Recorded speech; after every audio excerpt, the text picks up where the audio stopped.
I am doing a German twisted cast on for my sock. So I'm going to start with a slip knot.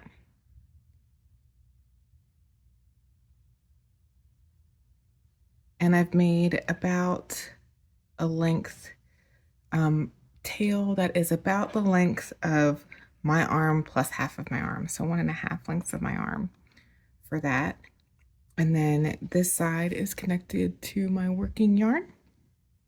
Put my slip knot on there, and then I'm going to make like a little sling with my yarn, and I'm going to bring my needle over the far left, under, and then back through there, and then bring it around and go under this one, and then we're going to go back through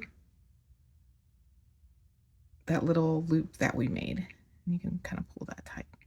So over, through, over, and then back through. I'll show that a few more times. So make your little sling, go over the one on the left, and then we're going to go under and over. So over, we're going under that far one, and then between. Bring it back around, and we'll go over this one, and go back between that loop that we made before. So you do this however many times you need for your sock. Do it again.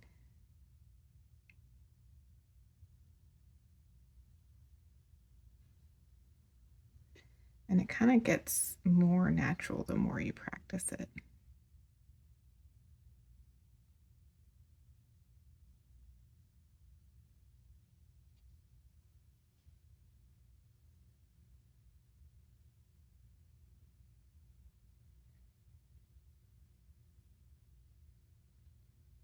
And that's the German twisted cast on.